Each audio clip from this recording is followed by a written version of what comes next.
Voilà. Alors déjà, sur la question vraiment de la gestion de projet, c'est quoi les principes de la gestion de projet?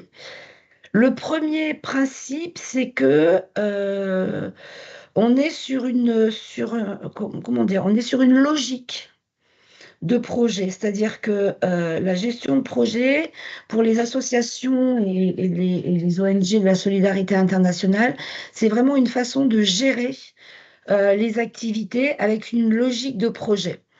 Et cette logique de projet, elle repose sur une méthodologie et sur des outils qui permettent de conduire les activités de manière rationnelle et efficiente. C'est ça le principe, on va dire, premier de la gestion de projet. Alors, c'est une méthodologie qui est inspirée du domaine du management. Alors là, j'en parlerai pas aujourd'hui, mais durant les formations, j'en parle un petit peu.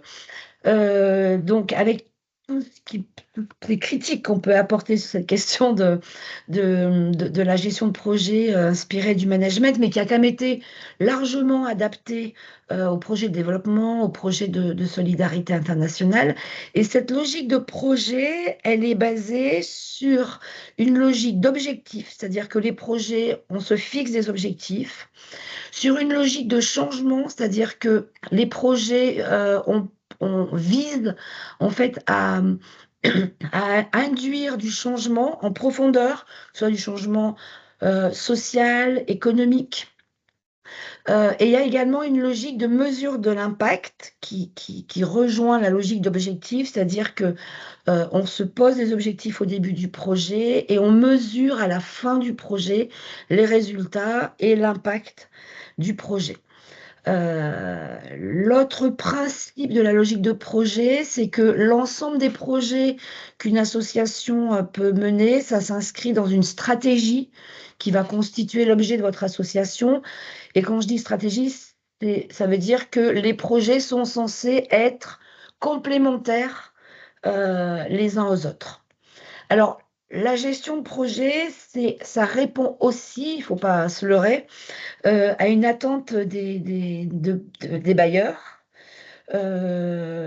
C'est-à-dire qu'aujourd'hui, la mise en œuvre des activités de solidarité internationale, bah, ça répond aux attentes de la plupart des bailleurs et des donateurs et je pense que vous avez, déjà dû vous le constater et donc je pense que tout ce qu'on va aborder là, le diagnostic, le cadre logique, le suivi, l'évaluation, le pilotage et cetera, c'est déjà des choses dont vous avez entendu parler parce que c'est ce que vous demandent vos bailleurs.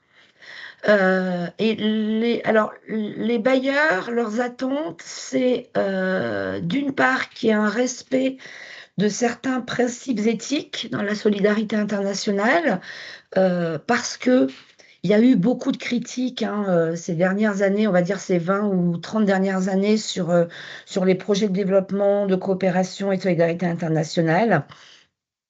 Et que donc cette gestion de projet un peu rationnelle, et efficiente, elle vise aussi à répondre à ces critiques pour mettre en place, une certaine éthique. Ce qu'attendent également les bailleurs, c'est qu'il y ait une utilisation efficace des ressources. Vous le constatez tous, hein, j'imagine, les ressources, elles sont limitées et de plus en plus rares, et puis, sujettes à des fluctuations. Là, on le voit, enfin, c'est voilà, tout à fait d'actualité puisque là, on a appris depuis 2-3 jours, par exemple, que USAID, qui est la grosse agence de financement, américaine, a dû cesser ses activités du jour au lendemain. Donc vous imaginez ce que ça représente pour, des milliers d'associations qui, du jour au lendemain, en fait, ne vont plus avoir, de financement pour mener leurs projets. Donc voilà, il faut avoir une utilisation efficace des ressources. Les bailleurs attendent aussi qu'il y ait une complémentarité des projets, une rationalisation des ressources, et c'est-à-dire et du coup, la gestion de projet, ça permet de voir si les différents projets présentés et financés, bah, sont complémentaires et permettent aux bailleurs de ne pas s'éparpiller et de faire une espèce de millefeuille de financement et voilà. Et l'autre attente, on va dire, c'est que les projets qui sont présentés, apportent des réponses qui soient adaptées aux besoins des populations et des communautés, concernées.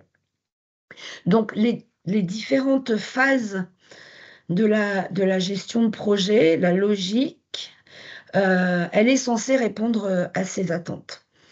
Un des principes de la gestion de projet, c'est véritablement ce qu'on appelle la redevabilité et la bonne gouvernance.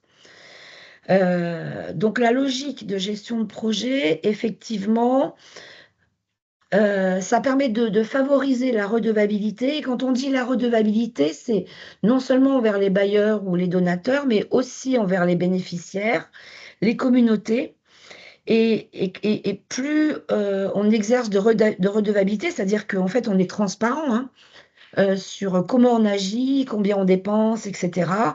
Mais ça renforce la confiance dans les projets et dans les associations, qui les mènent.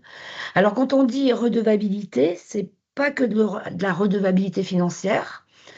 Évidemment, on doit rendre des comptes sur l'usage des financements, d'autant plus que tous, plus ou moins, on travaille, avec une grande partie d'argent public, mais même l'argent privé, hein, voilà, ça mais donc effectivement, rendre des comptes sur l'usage des financements, ça c'est une chose essentielle, mais la redevabilité, ça implique aussi une notion de responsabilité envers l'ensemble des acteurs et des actrices du projet, c'est-à-dire, voilà, les bénéficiaires, les communautés, nos partenaires.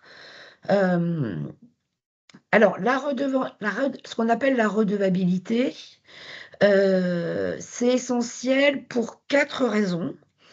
D'une part, pour adopter une gestion transparente et éthique, hein, j'ai parlé de l'éthique, donc adopter une gestion transparente et éthique des ressources, c'est-à-dire que les donateurs, les bailleurs, tout comme les bénéficiaires, peuvent suivre leur utilisation et s'assurer que ces ressources sont bien affectées conformément aux objectifs qui sont définis, au préalable.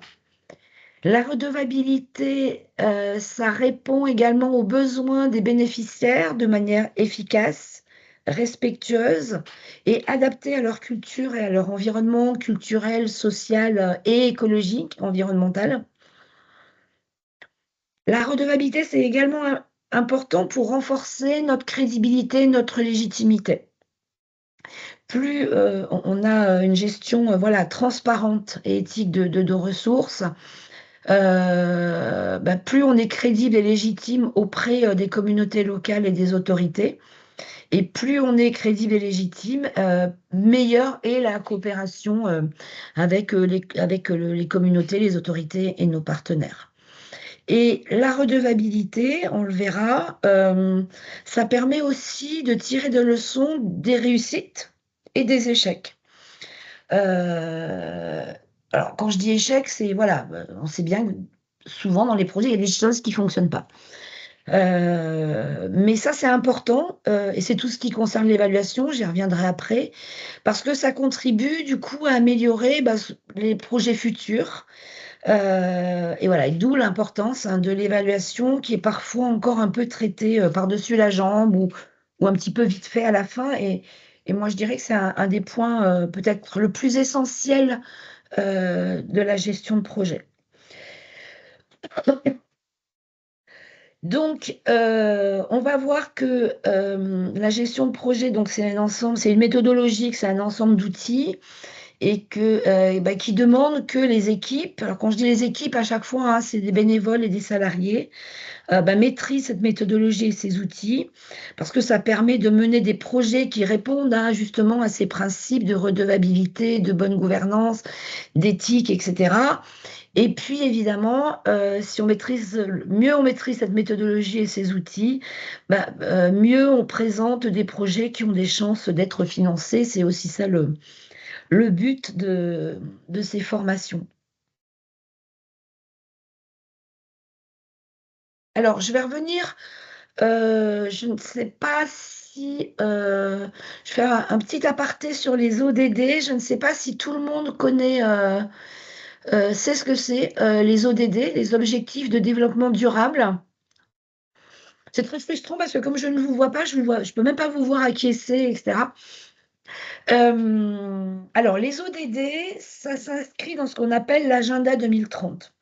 L'agenda 2030, c'est un programme de développement durable à l'horizon de 2030, hein, qui a été adopté en 2015 par l'ensemble des États membres de l'ONU qui s'engagent donc dans ce programme de développement durable. C'est un plan d'action qui est dit pour l'humanité, la planète et la prospérité. Et c'est un plan qui porte une vision de transformation de notre monde en renforçant la paix. Ça, c'est les 3 piliers en fait, hein. C'est le renforcement de la paix, l'éradication de la pauvreté et d'assurer une transition vers un développement durable. Alors on peut se dire là actuellement que comme 2030, c'est dans 6 ans, bon, c'est des vœux pieux, mais on peut se dire, voilà, objectif de développement durable, ça dit bien ce que ça veut dire, un objectif. L'idée, c'est de tendre, en fait, à renforcer la paix, éradiquer la pauvreté et assurer la transition vers un développement durable. Alors, il y a 17 ODD qui ont été fixés et qui couvrent l'intégralité des enjeux de développement dans tous les pays, nord et sud, hein, tels que le climat, la biodiversité, l'énergie, l'eau, la pauvreté, l'égalité des genres, la prospérité économique, la paix, l'agriculture, l'éducation, etc. Et en plus, ces 17 ODD se déclinent en 169 sous-objectifs. Donc, je ne vais pas vous faire un détail. À la fin de la présentation, je vous ai mis un lien où vous pouvez avoir accès à ces 17 ODD et aux 169 sous-objectifs. Et si je vous en parle, c'est parce que ces ODD sont quand même des objectifs qui sont intégrés dans nos projets de solidarité internationale et qu'aujourd'hui, chaque action de développement est censée en fait contribuer à un ou plusieurs d'ailleurs de ces objectifs et d'apporter, on va dire, sa petite pierre à l'édifice. Donc c'est quand même essentiel de les connaître, notamment parce que quand vous présentez un projet à des bailleurs ou à des donateurs, des fondations, etc., c'est important de mentionner les ODD dans lesquels vos projets s'intègrent. Alors, voilà le résumé, c'est-à-dire que ça, c'est les 17, hein, il n'y a pas les 169 sous-objectifs. Est-ce que, alors je ne sais pas, moi j'ai pas accès, je vois pas, mais est-ce que tous les présents, là, tous les participants, est-ce que vous avez déjà entendu parler des ODD et est-ce que vous savez à peu près dans quel ODD ou quels ODD se situent vos actions? Vous pouvez prendre la parole, hein, parce que moi je ne vous vois pas en fait.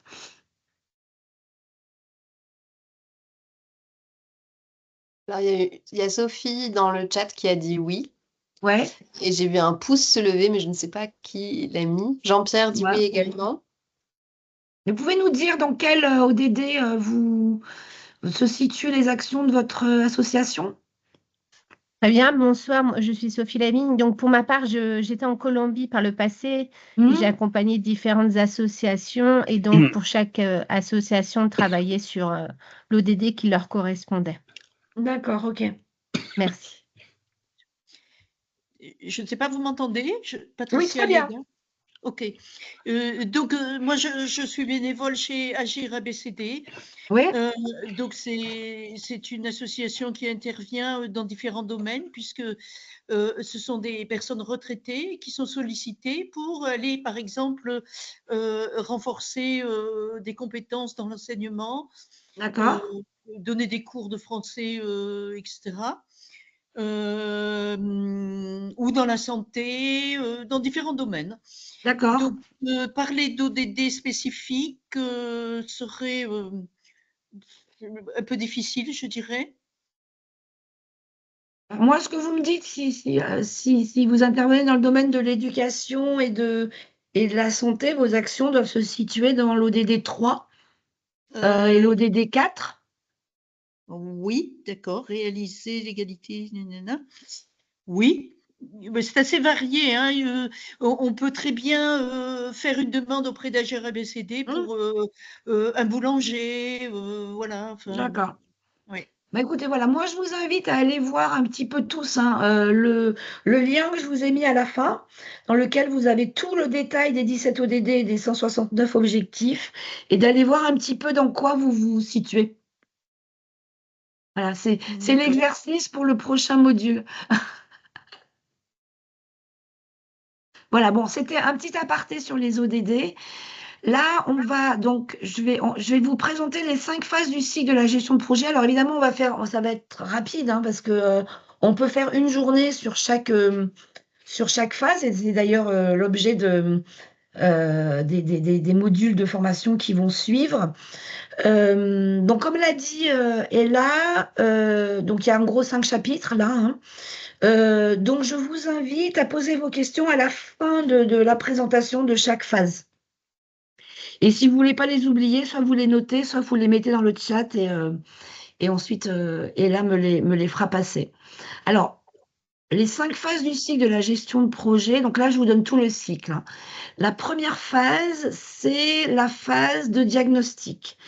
La phase de diagnostic, c'est en fait la phase où on passe de l'idée, on a une idée, au projet. C'est-à-dire qu'on a une idée et on commence à voir comment on va transformer cette idée en un véritable projet avec des objectifs, des activités à mettre en place, etc.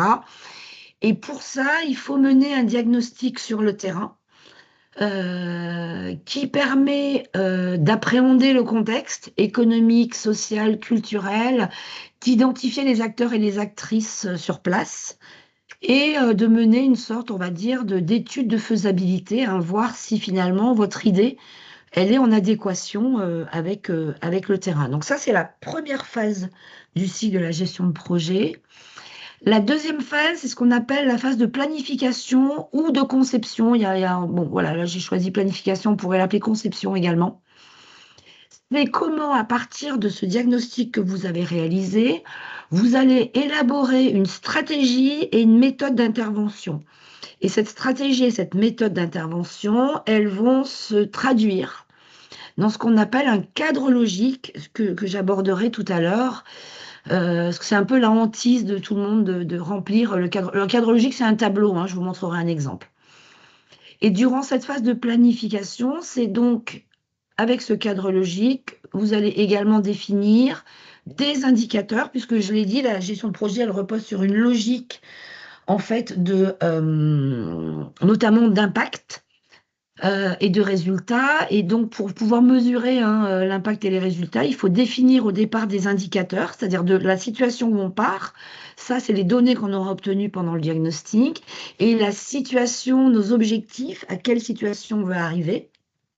Et donc, pour ça, il faut des indicateurs.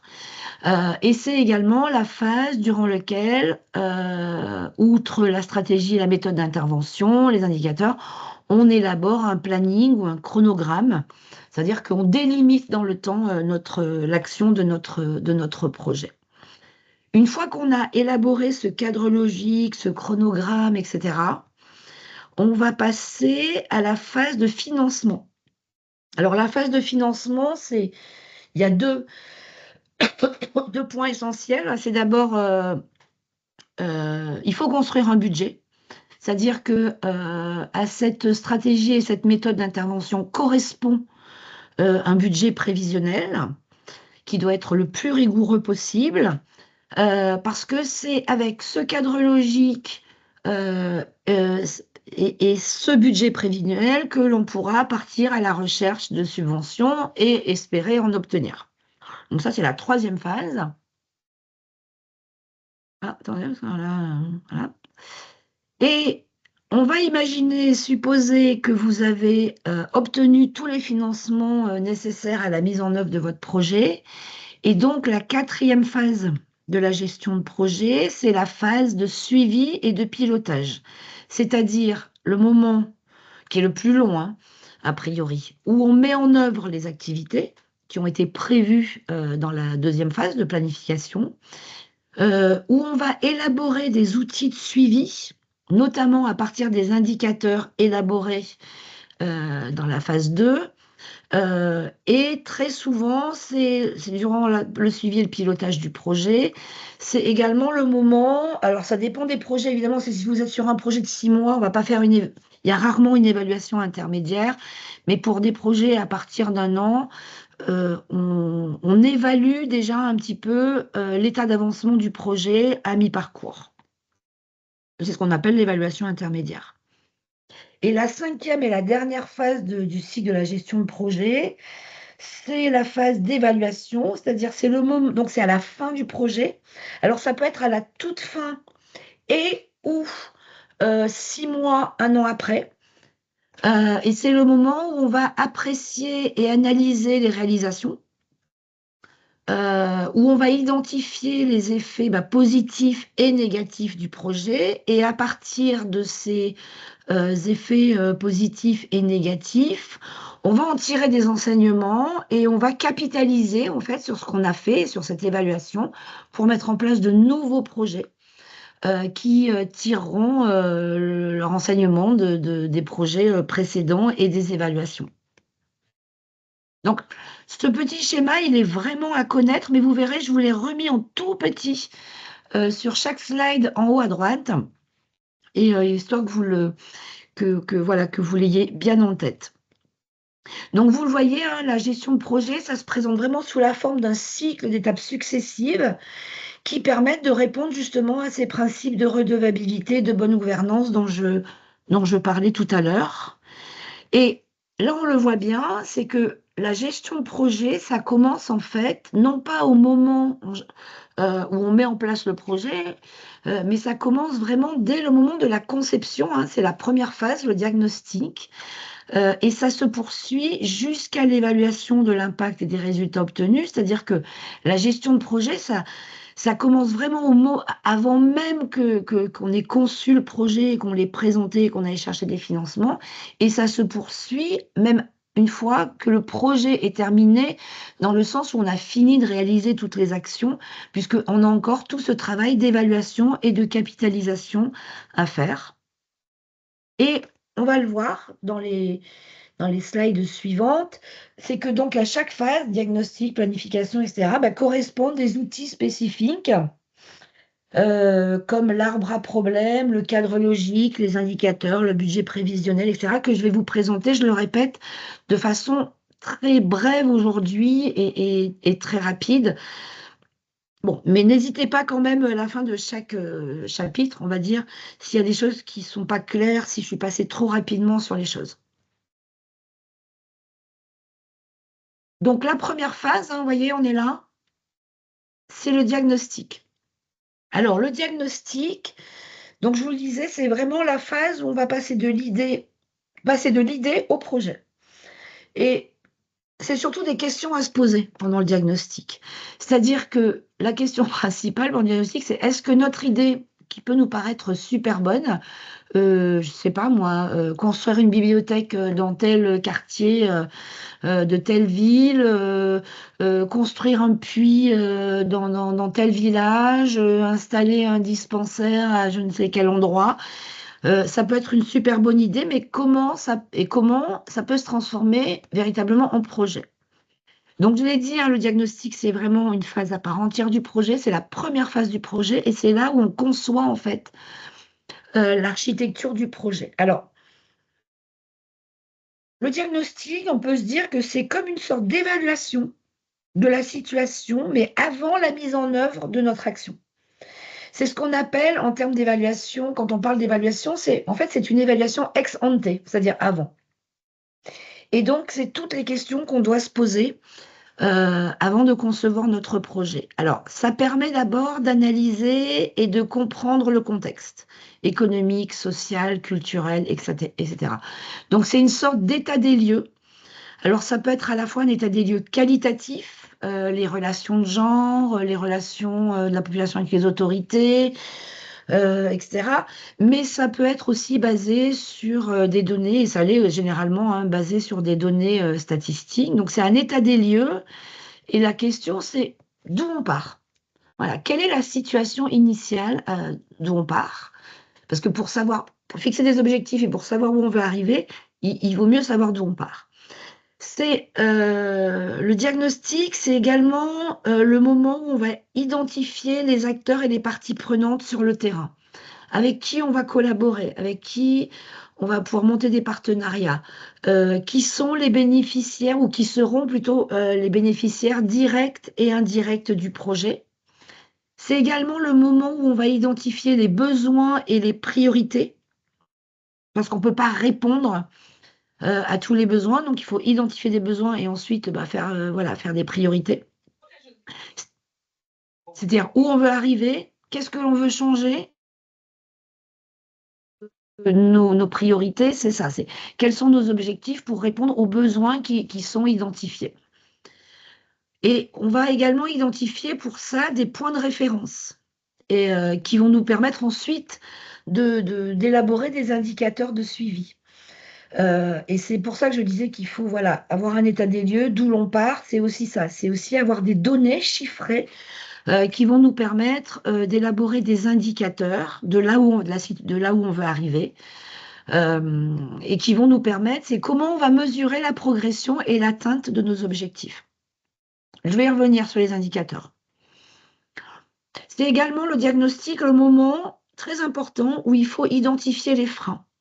C'est-à-dire quels sont les freins sur le terrain. Qu'est-ce qui risque de bloquer ou de faire un peu patiner le projet ou voire de le mettre en échec. Et quand on identifie les freins, il faut toujours imaginer comment on va remédier, contourner à ces freins. Et pareil, les freins et anticiper les risques. Quelles mesures on va prendre pour tenir compte des risques qui existent et ou éventuellement les contourner.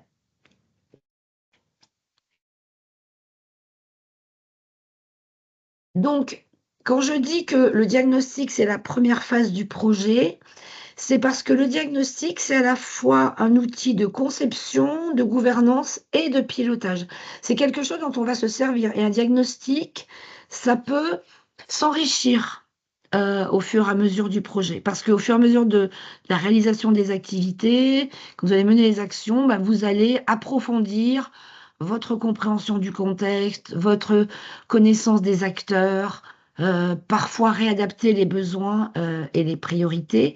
Mais en tous les cas, ce diagnostic, c'est vraiment une phase essentielle pour définir une logique d'intervention qui va vous permettre de mettre en place une stratégie. Le diagnostic, c'est également ce qui vous permet de vérifier que le projet que vous imaginez est bien en adéquation avec les besoins, les enjeux, les problèmes locaux.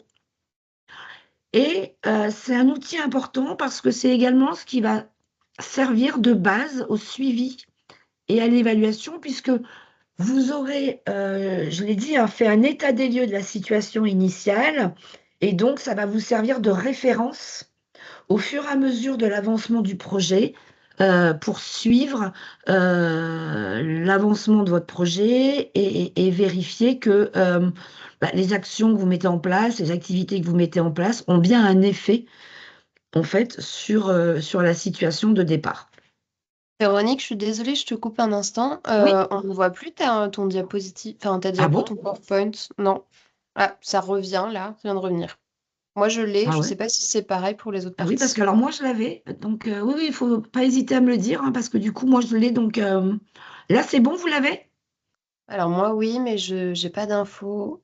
Les autres, non. Non, ils l'ont pas, Non? par contre. Ah. Et là? Il y en a qui disent oui. Je crois que c'est assez... Moi, je l'ai. Ok. Vous avez la slide, le diagnostic? Moi, je l'ai. Bon.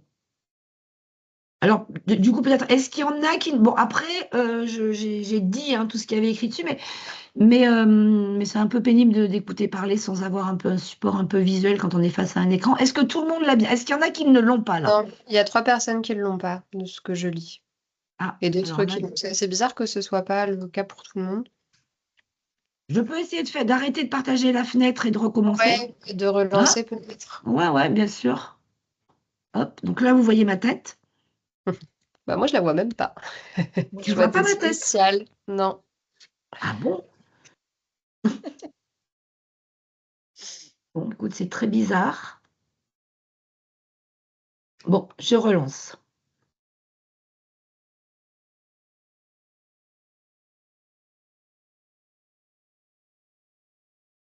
C'est visible de mon côté. Je sais pas des autres. Ouais, je reviens. Ça a Voilà. l'air d'être bon. Ok, c'est bon. C'est Ok. reparti. Ouais, n'hésitez pas à le dire en tout cas si Oui, ça parce a que voilà, sauté moi à je un vois autre vraiment moment. pas en fait, hein, ouais. Moi je le vois et j'ai juste une petite fenêtre où je vois Ella. Mais du coup, tu peux me faire un petit signe, voilà. Oui, s'il y a un souci. Bon, du coup, je vous ai remis voilà la slide, mais de tout ce que je viens de dire. Donc, une fois qu'on a fait le diagnostic, on va passer à la deuxième phase, donc la phase de planification, la grise là. Et c'est la phase durant laquelle on va élaborer la stratégie de notre projet. C'est-à-dire que normalement, au terme de la phase de diagnostic, on sait ce qu'on veut faire, c'est-à-dire les activités qu'on va mettre en place. Pourquoi? C'est-à-dire les objectifs qu'on s'est fixés. Vous allez voir pourquoi j'emploie ces termes activité, objectif, bénéficiaire. On sait pour qui on veut mettre en place ces activités, c'est-à-dire en gros les bénéficiaires, et avec qui, les partenaires, à quelque niveau que soit le partenariat. Donc, on peut passer... Oui? Ah non, j'ai cru qu'il y avait... donc, on va passer à la phase opérationnelle, c'est-à-dire la conception du projet. Et c'est là où donc on va élaborer notre stratégie d'intervention. La stratégie d'intervention, en fait, c'est trois choses. C'est d'une part, identifier les activités à réaliser, et c'est ce qu'on va retrouver dans le cadre logique, qu'on va voir juste après. C'est prévoir le déroulement du projet, c'est-à-dire établir un planning, un chronogramme, et estimer les ressources nécessaires pour mettre en œuvre ces activités, c'est-à-dire, en fait, construire un budget prévisionnel. Voilà.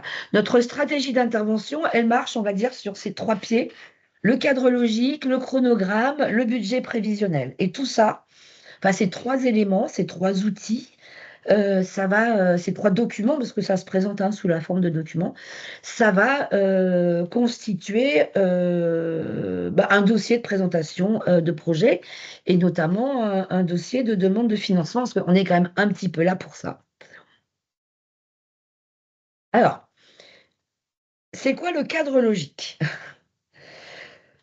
Parce que c'est souvent un petit peu ce qui est le plus rebutant dans les associations, surtout dans les petites associations où il n'y a pas des chefs de projet qui ont été formés à la gestion de projet et qui ont monté plein de cadres logiques. Parce que moi, je le dis tout le temps, enfin, et vous le verrez quand on viendra à la formation, bon, on peut apprendre comment on monte un cadre logique, mais la meilleure façon de savoir construire un cadre logique cohérent, c'est d'en faire. C'est-à-dire que plus vous ferez de cadres logiques pour vos projets, plus vous saurez en faire.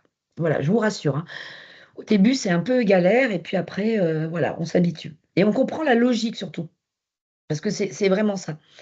Donc, le cadre logique, alors c'est très simplement, hein, je l'ai dit, hein, c'est une matrice, c'est un tableau qui est utilisé aujourd'hui par quasiment tous les bailleurs. Alors, on trouve des versions parfois un petit peu différentes, mais la logique est toujours la même. Ce qui peut changer parfois, c'est quelques termes, mais c'est toujours la même matrice. Et c'est une matrice qui a été développée par la coopération USAID, justement, qui a été développée par la coopération américaine à la fin des années 60, donc qui a été plusieurs fois remaniée depuis, et qui a été appropriée en fait par l'ensemble des bailleurs nationaux, internationaux. Et maintenant, il y a même des collectivités locales qui demandent un cadre logique. C'est vraiment devenu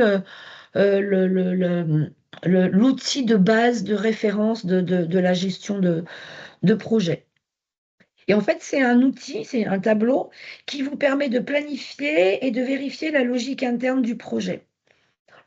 En fait, le cadre logique, c'est une présentation synthétique de votre projet qui montre les articulations. Je vais vous montrer un exemple, vous comprendrez. Qui montre l'articulation entre les objectifs à atteindre, les moyens et les ressources à mobiliser, les activités à mettre en œuvre et les résultats attendus. Les quatre termes qu'il faut retenir, c'est objectif, moyen ou ressources, activité, résultat. C'est vraiment ça que vous allez retrouver dans la matrice. Alors, c'est important de savoir faire un cadre logique, mais ce n'est pas une fin en soi. Il faut savoir faire un cadre logique, mais ça préjuge pas de la qualité de votre projet. On peut avoir un très beau cadre logique où tout s'enchaîne bien, mais le projet ne sera pas forcément bon.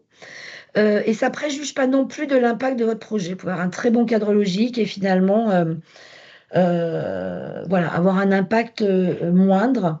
Bon, c'est un passage obligé, donc il faut apprendre à en faire. On peut avoir toutes les critiques possibles sur ce tableau et sur cette logique. Et moi, j'en parle un petit peu, hein, des critiques durant le module de formation sur le cadre logique. Moi, je dis qu'il ne faut pas le prendre pour plus que ça n'est, c'est-à-dire un outil de conception, de pilotage et de suivi du projet, comme le diagnostic. C'est un outil, voilà. Et c'est un outil qui, franchement, si il peut être contraignant, parce que, évidemment, ça fait en sorte qu'on formate tous les projets de la même façon. Des objectifs, des moyens, des ressources à mobiliser, des activités à mettre en œuvre, les résultats attendus. Mais si on arrive à se l'approprier et surtout à le faire évoluer tout au long du projet, ça peut être quand même un outil de conception et de pilotage qui est intéressant. Donc il ne faut pas le prendre pour plus que ça n'est, mais ça peut être intéressant. Voilà. Si on se l'approprie, c'est intéressant. Alors, qu'est-ce qu'il y a dans un cadre logique? Alors, j'ai des problèmes de... Voilà. Vous voyez bien là? Alors, la première étape quand on... Alors, peut-être que je vais vous montrer en fait à quoi ça ressemble et je reviendrai après sur les rubriques pour ceux qui n'ont pas trop d'idées de à quoi ça ressemble. J'ai un modèle là, je reviendrai dessus après, à partir d'un petit exemple. Voilà. Non, c'est pas ça. Voilà. Un cadre logique, ça ressemble à ça. Donc, vous voyez, vous avez sur la colonne de gauche les objectifs, les résultats, les activités. C'est ce que je vous disais, les termes importants, hein. Objectifs, résultats, activités. La deuxième colonne, vous avez la logique, ce qu'on appelle la logique d'intervention. Je vais revenir sur tous ces termes. La troisième colonne, vous avez les indicateurs qu'on appelle les indicateurs objectivement vérifiables, IOV, je vous expliquerai ce que c'est. Les sources et les moyens de vérification. Et la dernière colonne, les hypothèses que l'on trouve parfois, risques, freins. Voilà. Là, sur celui-là, il y a marqué, voilà. En tous les cas, ça ressemble à ça, le tableau. Si je reviens, donc, je vais vous expliquer les termes que l'on retrouve dans ce fameux tableau.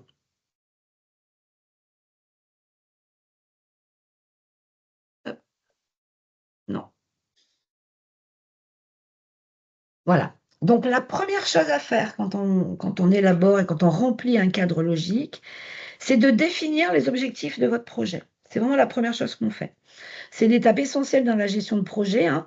Alors, je rappelle, parce que là, a priori, on est tous dans la coopération et la solidarité internationale, j'imagine, mais ou pas forcément, mais souvent, quand même, j'imagine que tous, on mène des projets en partenariat.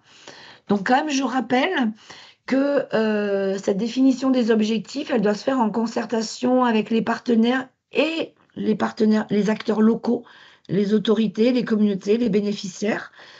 Je le précise et pour vous dire qu'on a un module de formation qui s'appelle Intégrer l'approche collaborative, je crois, et qui porte vraiment là-dessus, sur comment, en fait, impliquer nos partenaires et les bénéficiaires dans la conception des projets.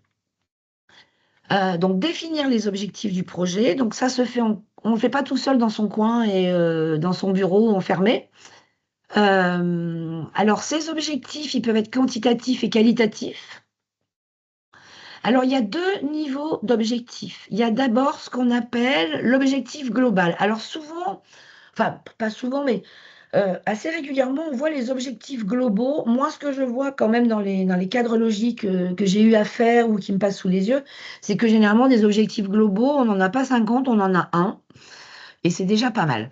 C'est l'objectif le plus général que le projet tente d'atteindre. Alors souvent, c'est justement lié aux ODD.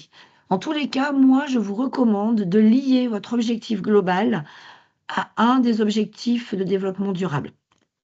Alors évidemment que votre projet, il n'a pas vocation d'atteindre le but d'éradiquer la pauvreté, hein. Mais en tous les cas, il doit chercher à avoir un impact dans le cadre dans lequel il s'inscrit. Par exemple, je vous ai mis un exemple, ça c'est un exemple qu'on peut retrouver dans un cadre logique. Objectif global, améliorer la souveraineté alimentaire de telle population ou de telle zone géographique.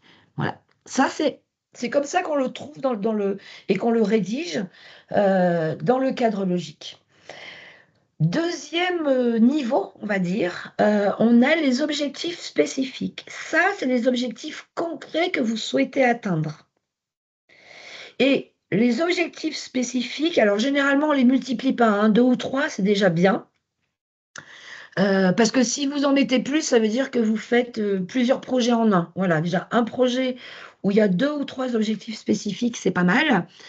Et les objectifs spécifiques doivent en fait contribuer à l'objectif global. Alors, si on reprend l'exemple de améliorer la souveraineté alimentaire d'une population, moi j'ai cherché des exemples et par exemple, si on souhaite améliorer la souveraineté alimentaire en Casamance au Sénégal, j'ai cherché un exemple.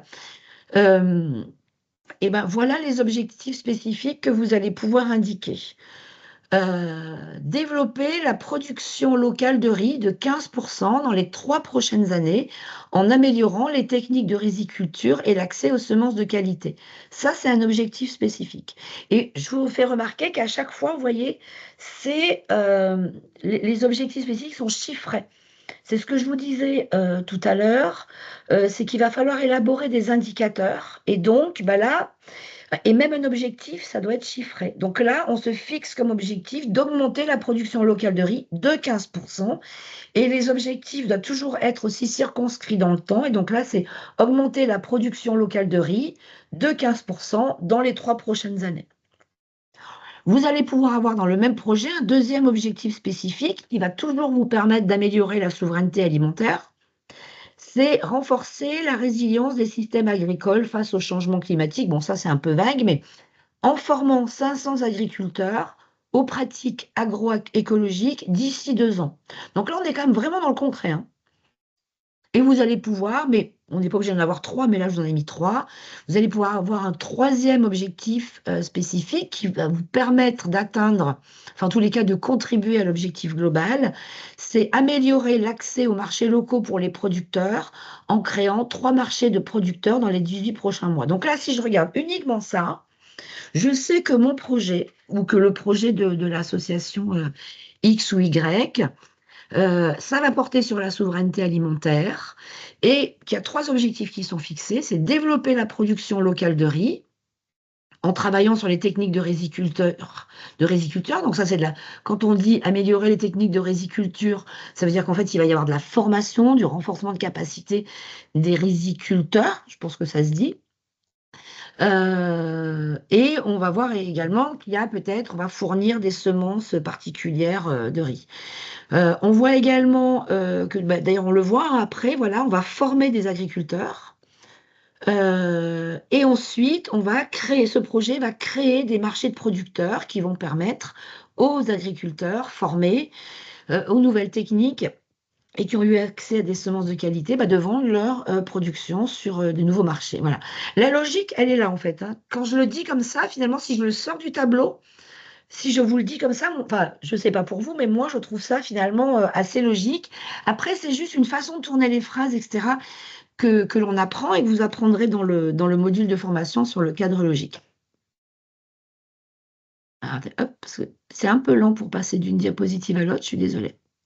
Donc maintenant que vous avez fixé vos objectifs, vous allez structurer vos activités.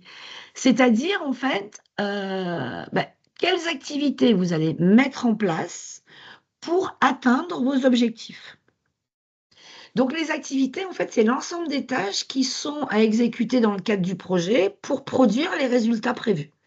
Les résultats prévus, par exemple, hein, je vous rappelle, c'est former 500 riziculteurs dans les 3 prochaines années. Je crois que c'était ça. Voilà. Alors, il faut être super vigilant. J'attire votre attention sur les activités qu'on met en place. Parce qu'on peut avoir des idées de très bonnes activités, mais il faut toujours avoir à l'esprit de ce qu'on appelle une stratégie de sortie, parfois, c'est-à-dire réfléchir à la pérennité de chaque action. C'est-à-dire que pour les activités que vous allez mettre en place, J'ai tourné ma phrase de telle façon que même moi, j'arrive pas à me comprendre. L'idée, c'est que pour chaque action, pour chaque activité, il faut que vous réfléchissiez en amont, au moment de la conception du projet, est-ce que les actions, les activités que j'ai prévues, elles sont pérennes? Si je prends l'exemple de l'exemple qu'il y avait tout à l'heure, hein, de donner accès aux riziculteurs à des semences de qualité. Pendant le projet, vous pouvez imaginer que vous allez budgétiser, vous allez prévoir d'acheter des semences et de les fournir aux agriculteurs, aux riziculteurs. Mais une fois que le projet sera terminé, comment ces riziculteurs vont pouvoir continuer à avoir accès à des semences de qualité? Donc, il va falloir prévoir dans vos activités des moyens pour que cette action, cette activité soit durable. Alors, je n'ai pas la réponse, parce que je ne suis pas une spécialiste de la riziculture, mais c'était juste un exemple.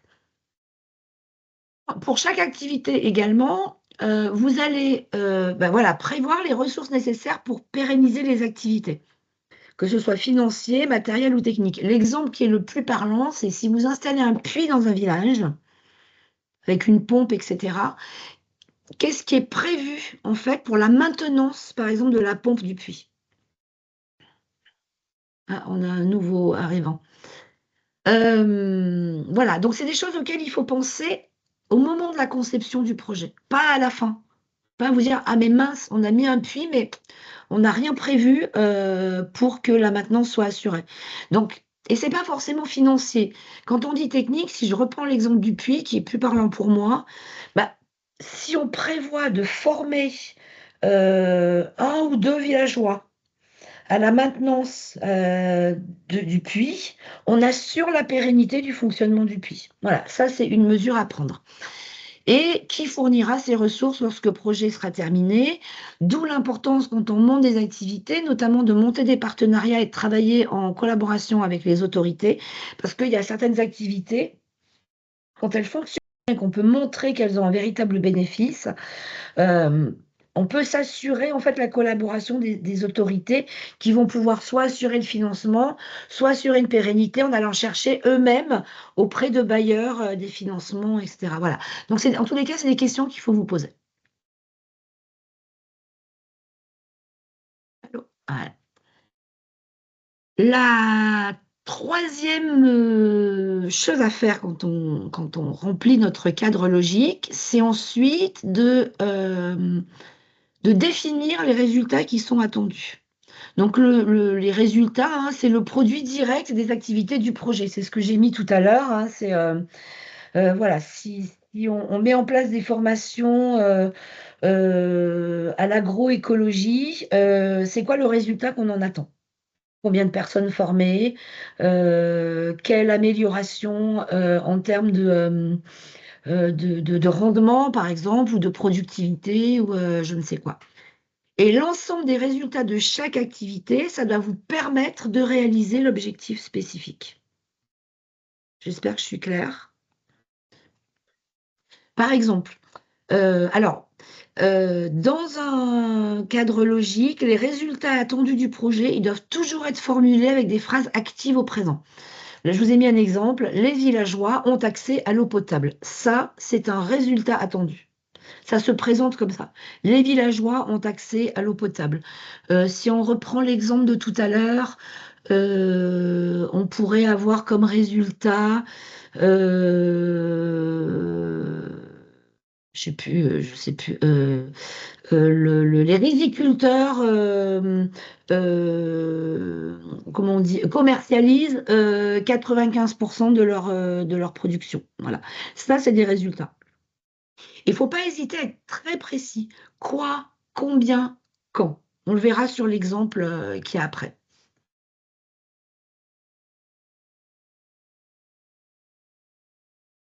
Alors justement, je vais vous donner l'exemple. Est-ce que tout le monde peut lire là, le slide? Parce que je ne vais pas vous le lire quand même. Tout le monde le voit? Moi, je le Oui, vois. oui, Il y a oui, Ok. ça a l'air d'être bon. oui, oui, Donc oui. donc je vous laisse lire, mais pour vous faire un résumé, de l'exemple.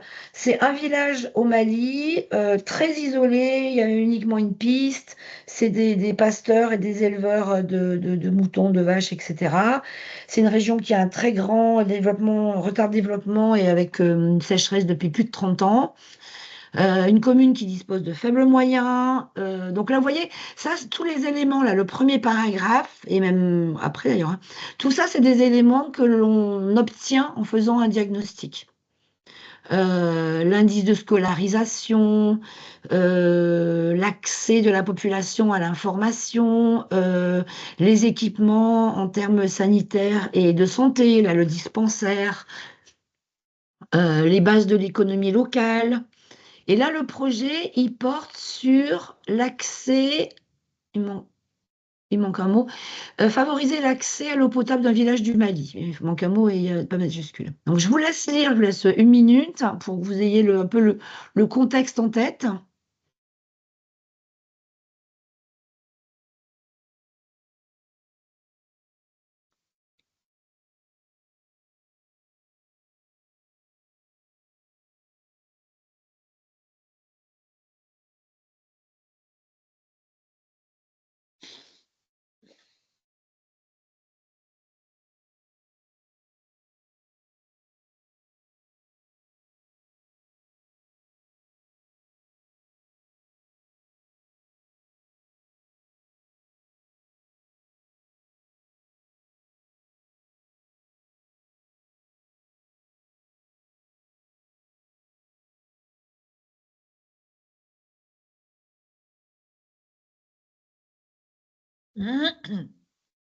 C'est bon pour vous?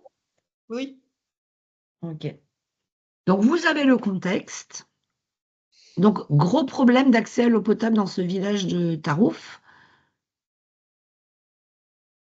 Donc, si on prend la logique d'intervention telle que je vous l'ai définie tout à l'heure, on a un objectif global qui est améliorer les conditions sanitaires du village. Bon, mais ça, c'est très général. Vous avez, alors là, il y en a un seul, hein, objectif spécifique. Enfin, on verra après qu'on peut le décliner. L'objectif du projet, c'est donc l'accès à l'eau potable et renforcé. C'est ça qu'on veut atteindre. Et si on renforce l'accès à l'eau potable, les résultats, ça va être que la population dispose d'infrastructures d'accès à l'eau et que le nombre de maladies, et notamment de cas de choléra, diminue. Pour atteindre ces résultats, donc l'accès, la mise en place d'infrastructures d'accès à l'eau potable, pour atteindre ce résultat, on va décider de construire un puits aux normes techniques viables et organiser des formations pour la maintenance des équipements. Ça, c'est les activités qui vont permettre, en fait, d'obtenir le résultat qui est juste au-dessus, qui vont permettre d'atteindre l'objectif spécifique. Pour faire diminuer le nombre de maladies, on va mettre en œuvre des activités de formation en éducation sanitaire auprès des villageois et on va réaliser des émissions de sensibilisation à la radio en langue locale. Donc ça, c'est votre logique d'intervention. Cette logique d'intervention, si on la traduit dans un cadre logique, dans la matrice, voilà ce que ça donne.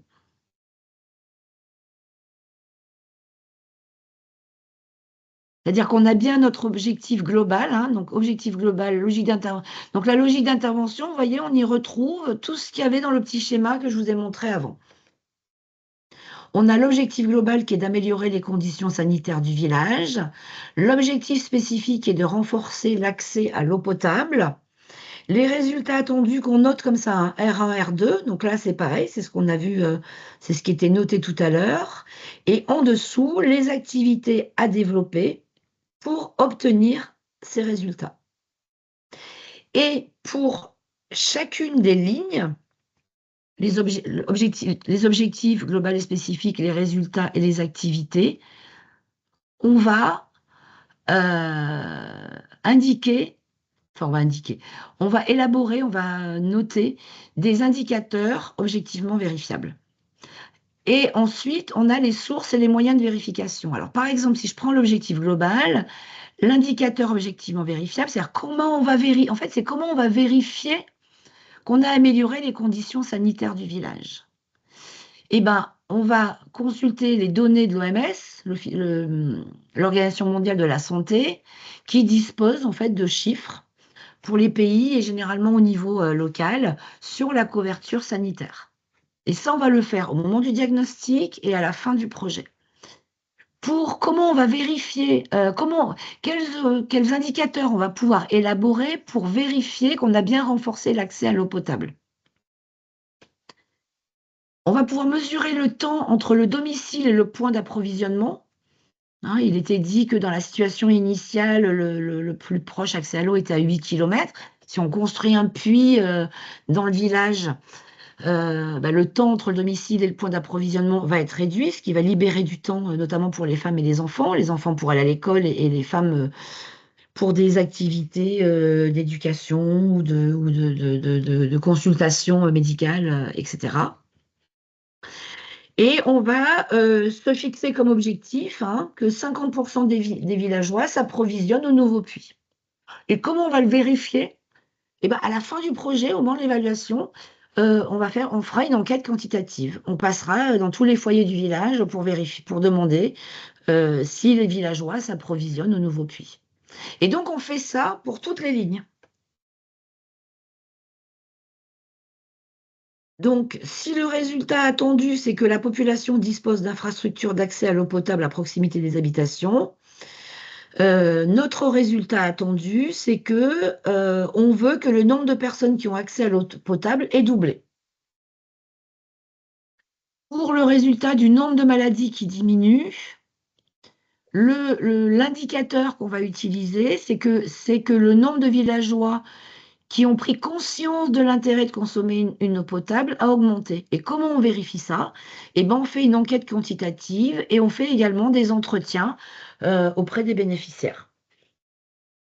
Et ensuite, dans la dernière ligne, vous avez toutes les activités. Et de la même façon, à chaque fois, on définit des indicateurs qui vont nous permettre de vérifier, en fait, si on a bien développé les activités qu'on avait prévues au départ. Et là, on rajoutera dans cette ligne, pour chaque activité, en fait, on les budgétisera. C'est-à-dire qu'une fois qu'on aura fait notre budget prévisionnel, on mettra les moyens et les coûts de chaque activité. C'est clair pour vous, du coup, comment ça se présente, un cadre logique?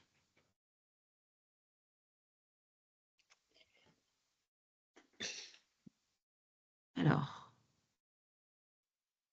je vais revenir sur quelques termes, justement. Alors, quand on dit des indicateurs objectivement vérifiables, IOV, c'est que chaque objectif, activité, résultat, on l'a vu, doit faire apparaître des indicateurs chiffrés à atteindre.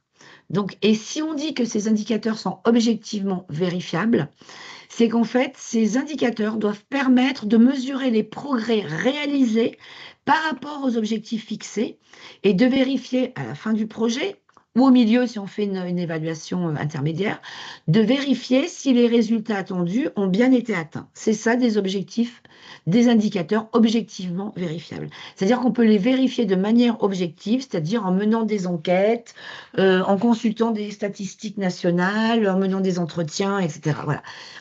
Les indicateurs doivent pouvoir être vérifiés. Et je ne sais pas si tout le monde connaît ce qu'on appelle les critères SMART. Voilà, c'est les critères qu'on doit. C'est une sorte de méthodologie pour élaborer des critères. Alors, on appelle ça SMART. C'est une abréviation alors qui tombe plutôt bien parce que ça vient de l'anglais, mais en français, quand on traduit les termes en français, on tombe aussi sur SMART. Alors, SMART, ça veut dire que mon critère, il doit être d'une part spécifique. C'est-à-dire que spécifique, ça veut dire clairement défini. Une idée, c'est égal à un objectif. Ce n'est pas un critère pour 3 objectifs. Il doit être mesurable. C'est-à-dire qu'il doit être quantifiable par des indicateurs chiffrés. Donc ça peut être tant de riziculteurs formés, une production qui augmente de 15%, je reprends l'exemple de tout à l'heure, 3 marchés créés, voilà. Donc ça doit être mesurable. Sinon, c'est très compliqué à évaluer. Ils doivent être atteignables. C'est-à-dire que c'est bien de mettre des indicateurs, mais il faut avoir les moyens et les ressources pour les atteindre. Donc, ce n'est pas la peine de fixer des objectifs avec des indicateurs de fou. Un bailleur ou un donateur, il préférera financer un projet avec des objectifs atteignables plutôt que magnifiques, mais où il sait que voilà, que ça ne sera pas atteint. Et du coup, on ne sait pas trop quels sont les objectifs réels et concrets. Donc, un objectif, il doit toujours être atteignable. Ils doivent être réalisables. C'est ça le R de SMART. Réalisable, ça veut dire, on peut dire aussi réaliste et pertinent par rapport au contexte. Et enfin, le T, temporellement atteignable, ça veut dire qu'il faut qu'il y ait une deadline. On se donne un temps imparti pour réaliser notre objectif, mettre en place nos activités.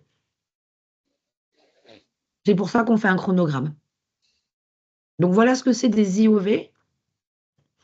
Alors, on parle de sources de vérification. Il y a une colonne sources de vérification dans le cadre logique. Les sources de vérification, ça indique d'où et sous quelle forme proviennent les données. Alors, je vous ai dit tout à l'heure, il y avait les statistiques de l'OMS. Donc, les données, elles peuvent provenir de statistiques publiques ou d'organisations internationales, peuvent venir de rapports, mais de rapports que vous aussi, vous pouvez faire, hein.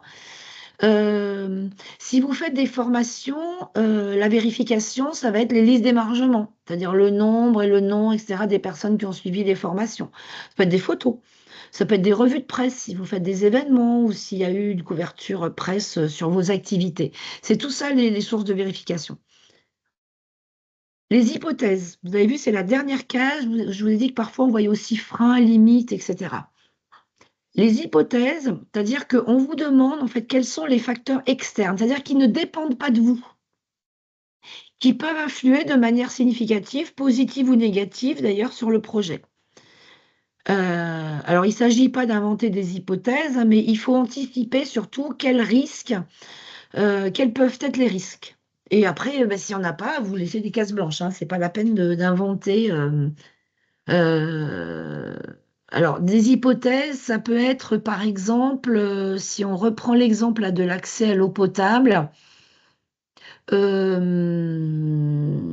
les hypothèses, il faut l'implication des autorités locales. Voilà, donc ça, c'est une hypothèse positive, hein, parce que si vous n'avez pas les autorités locales qui sont impliquées avec vous dans le projet, ça va être très compliqué pour avoir l'autorisation, par exemple, de construire un puits dans un village. Les hypothèses, c'est des choses très simples, hein, comme ça. Alors, par exemple, quand on a fait des projets entre 2020 et 2022, vous voyez, dans les hypothèses, il y avait toujours, on mentionnait toujours le Covid.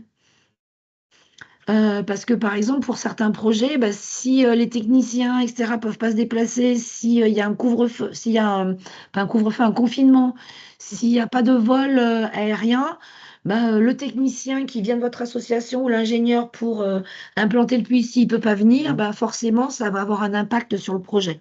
Pas forcément que l'activité ne sera pas réalisable, mais elle sera reportée. Donc, c'est ça qu'il faut mettre dans les hypothèses. Et tout comme les conditions préalables. C'est l'ensemble des éléments. Alors, ce que je vous ai donné pour l'implication des autorités locales, d'ailleurs, ça va plutôt avec les conditions préalables. C'est-à-dire que c'est l'ensemble des éléments qui doivent être réalisés avant que le projet ne commence. Donc, on les retrouve aussi souvent dans la colonne des hypothèses. Par exemple, les conditions préalables, j'imagine que si vous voulez forer un puits quelque part, je crois que c'est un peu obligatoire de faire une étude géologique. Vous n'allez pas forer le puits n'importe où. Voilà, donc une des conditions préalables, c'est d'avoir réalisé une étude, je ne sais pas comment ça s'appelle, mais une étude géologique et hydraulique. Donc ça, c'est des éléments qui doivent être aussi dans le cadre logique. Alors, je vais m'arrêter là, 2 minutes, pour répondre à vos questions. S'il y en a, je ne sais pas s'il y en a. Peut-être que je Alors, peux pour arrêter. info, il n'y en a pas dans le chat. Ouais, voilà, je vais vous montrer ma tête parce que c'est quand même mieux de vous répondre et que vous me voyez. Est-ce qu'il y a des questions sur le diagnostic et la planification, et en particulier le cadre logique? Est-ce qu'il y a des choses qui n'étaient pas claires? Est-ce que vous voulez des précisions sur certains termes? J'imagine, Ella, que outre j'ai oublié de te demander, mais que c'est comme pour les autres formations, en fait, ils auront le PowerPoint, Oui, oui, hein? tout à fait. Enfin, vous m'entendez? Oui, Ok. Donc, en fait, j'ai suivi la formation Bioforce, coordinateur de projet, et Mhm. j'ai travaillé dans l'humanitaire pendant des années. Donc, j'étais chef de projet pour Action contre la faim, hein, sur des gros projets financés par ICO. Donc, j'ai écouté attentivement votre présentation et je dois dire que c'est pas facile pour vous, j'imagine, hein, Non. parce que tel que vous présentez, c'est très clair. Mais une fois que l'on doit faire soi-même un cadre logique, on peut confondre indicateur avec résultat. Et Exactement, franchement, il y a un gros travail à faire bien là-dessus. sûr. En équipe de préférence, hein, parce que Tout quelqu'un peut à être mais je l'ai dit, hein, ça se fait pas oui, tout seul. Ça se oui, fait pas tout c'est seul dans pas un coin de son évident bureau. du tout. Et Oui, et puis c'est ce que j'ai dit. J'ai dit voilà, les premiers, ça paraît un peu compliqué. C'est un outil, hein, il faut pas oui, non plus voilà.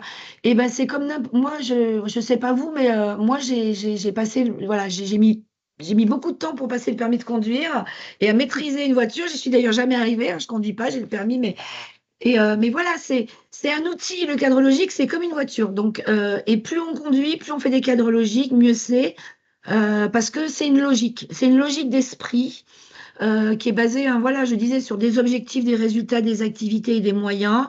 Et que cette logique. Alors, après, là, en plus, je vous le fais en réduit. On a quand même un module de formation qui dure une journée, hein. Donc voilà, là, c'est plus pour vous approprier un petit peu les notions. c'est une introduction, oui, oui, oui, C'est vraiment une introduction. oui, Je me doute bien que si vous n'avez, pour les gens qui n'ont jamais fait de cadre logique, c'est pas avec ce que je viens de dire là que ça va. oui. Voilà. Mais Mais au moins, néanmoins, pardon, néanmoins, quand même, je trouve que le cadre logique est un outil intéressant, très oui, intéressant. ouais, Oui, mm, c'est ce que j'ai dit. Si on s'approprie, c'est un outil intéressant. oui, C'est pour ça que c'est qui intéressant permet. de savoir bien le faire, de savoir bien le concevoir, et pas de le voir uniquement comme un truc, un pensum, parce que le bailleur demande un cadre logique et donc on fait un cadre logique. Moi, je trouve que c'est intéressant d'y passer du temps en équipe et avec ses partenaires, et encore mieux quand on peut le faire avec des bénéficiaires, parce que vraiment, ça peut être un outil super intéressant. mm, tout à fait Et d'accord. juste pour rebondir avec la question de Viviane en ligne qui Mm. dit que le format web lui convient et qui demande si on peut pas faire la formation en entier comme ça.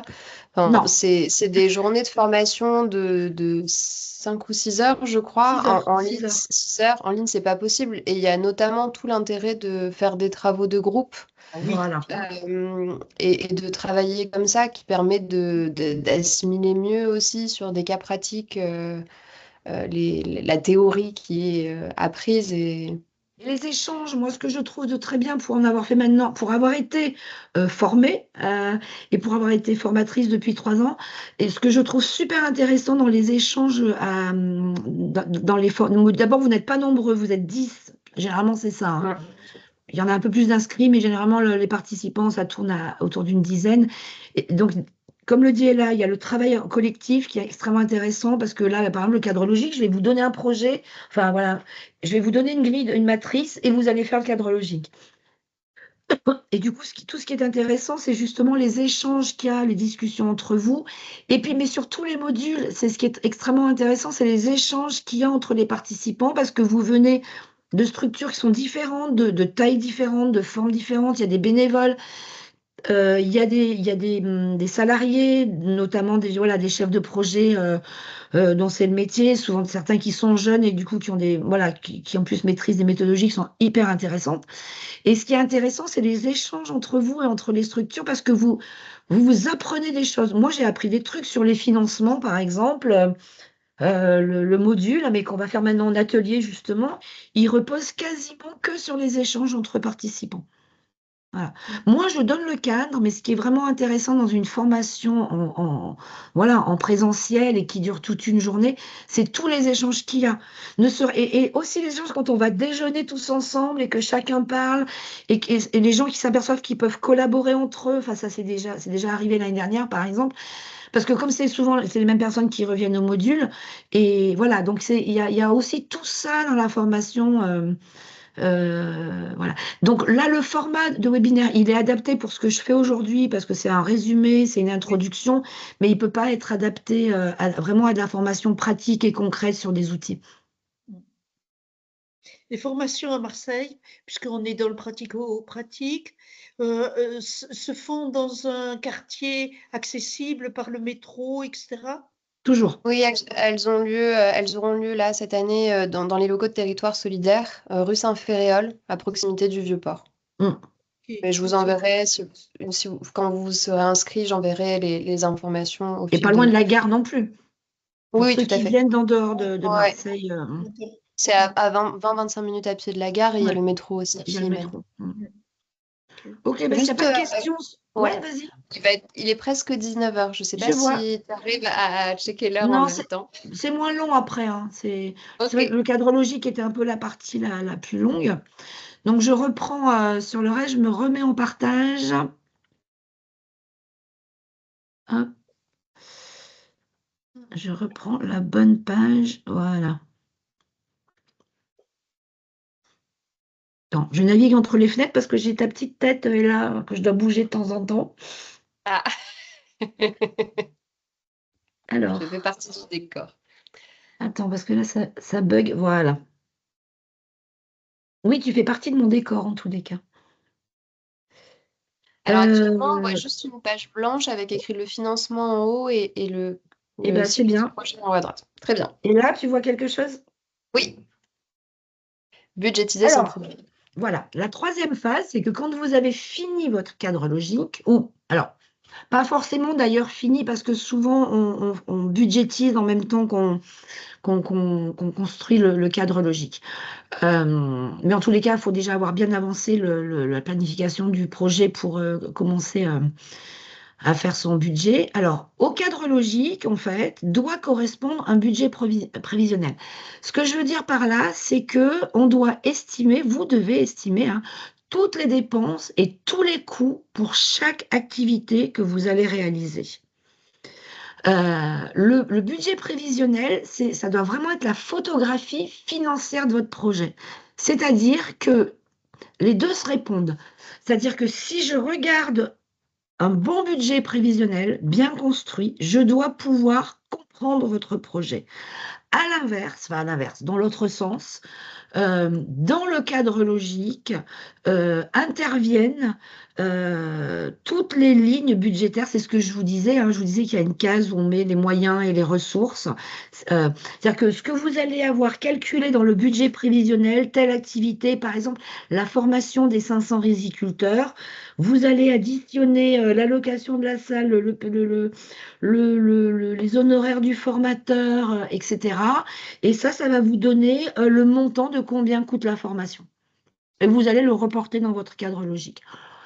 Donc, le budget prévisionnel, c'est la photographie financière de votre projet. Mais vraiment, j'insiste, hein, si un budget il est bien monté, un budget prévisionnel, on peut vraiment comprendre le projet. Et ne soyons pas naïfs, c'est la première chose que va regarder un bailleur, c'est le budget. Ce n'est pas le cadre logique, c'est d'abord le budget. Et ça doit être, du coup, tout doit être parfaitement cohérent entre la description du projet, le cadre logique et le budget prévisionnel. Et ça doit donc donner une vision claire et réaliste du projet. Et je dis clair et réaliste, j'y réaliste parce que, soyons réalistes, si vous êtes une petite association qui a un chiffre d'affaires annuel de, je sais pas, allez, 50 000 euros, vous n'allez pas monter un projet à 1 million d'euros. Parce que vous n'avez pas les ressources humaines, notamment, hein, pour gérer un projet à 1 million d'euros. Donc, montez des projets qui sont à la hauteur de vos capacités. Donc, ça paraît évident, mais je le précise quand même, hein, le budget, ça récapitule les dépenses et les recettes. C'est-à-dire qu'il n'y a pas que les dépenses, on a aussi un deuxième onglet recettes. Et le budget, c'est un document évolutif qui sera revu en fonction de l'avancement du projet. Un budget, ça se modifie. Alors, à la marge, on ne bascule pas 20 000 euros de ressources humaines dans des prestations de, je sais pas, de transport. Non, ça ne se fait pas. Mais en fonction de l'évolution du projet, de l'avancement du projet, des rectifications que vous allez éventuellement faire parce que vous allez bien suivre votre projet, ça c'est la phase 4, et ben le budget prévisionnel, il évolue. Voilà. D'où l'importance de bien suivre aussi son budget, j'y reviendrai tout à l'heure. Alors, comment on construit un budget? Alors là, c'est moi les règles de base hein, que je vous donne.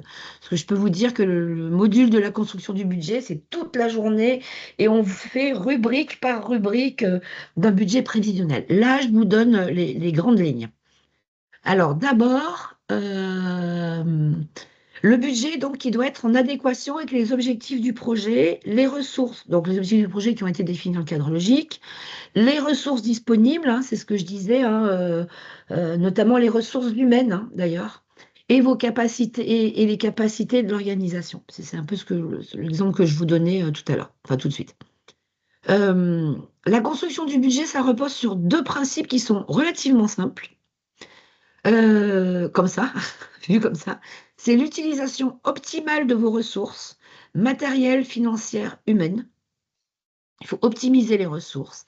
Et le principe de base, c'est que les recettes, enfin, les dépenses doivent être absolument équilibrées avec les recettes. Dans un budget prévisionnel, le montant total des dépenses doit correspondre absolument au montant total des recettes. Et par exemple, pour l'Union européenne, je peux vous dire que c'est à l'euro près. Voilà, on n'est pas à la louche. Bon, alors, autant vous dire, on le verra pendant la formation, hein, que pour que ça tombe à l'euro près, on bidouille un peu des trucs. Mais bon. Alors, la plupart des bailleurs imposent un format de budget, c'est-à-dire qu'ils vous imposent un tableau, hein, ou un tableau Excel ou pas. Si le bailleur ou le donateur vous donne un format de budget, il faut absolument s'y conformer et utiliser leur modèle et pas utiliser le vôtre. Bon, voilà. C'est un peu le problème, du coup, parce que c'est parfois, on a des budgets, enfin, des modèles, des matrices, où on ne retrouve pas exactement les mêmes rubriques, etc. Bah, il faut recalculer. Bon, c'est comme ça. Il est absolument impératif de lister l'ensemble des dépenses de manière exhaustive. C'est-à-dire qu'une fois que vous avez fait votre cadre logique, que vous avez marqué toutes les activités que vous comptez mettre en œuvre, vous allez faire une liste. Et c'est là où je vous disais, et vous allez tout lister. Tous les achats que vous devez faire, tous les consultants que vous devez payer, le nombre de billets d'avion que vous allez devoir prendre s'il y a des gens de votre structure qui partent à l'étranger, les ressources humaines, les RH de votre structure, mais aussi du partenaire. Enfin, il faut vraiment tout lister, tous les achats, toutes les dépenses prévues. Donc, vous devez normalement vous retrouver avec une très longue liste. Parce qu'il vaut mieux prévoir un budget qui détaille tous les postes de dépenses dès le départ, plutôt que d'avoir une estimation qui soit un peu trop légère ou un peu à la louche au moment de la conception du projet. Ou alors, vous allez vous dire non, mais allez, vous allez tout mettre au minimum parce que vous ne voulez pas faire apparaître un budget trop élevé. Le problème, c'est que ça risque de mettre en cause votre projet par la suite parce que si vous n'avez pas assez d'argent, si vous n'avez pas budgétisé assez d'argent pour mener toutes les activités, il y a des choses que vous ne pourrez pas faire. Et le problème, c'est que quand vous aurez signé une convention avec le bailleur, eh ben, vous vous êtes engagé à partir d'un certain montant, de mener un certain nombre d'activités. Voilà. Donc vraiment, essayez d'avoir un budget qui soit le plus réaliste possible. Et pour que ça soit réaliste, il faut lister toutes les dépenses de manière exhaustive.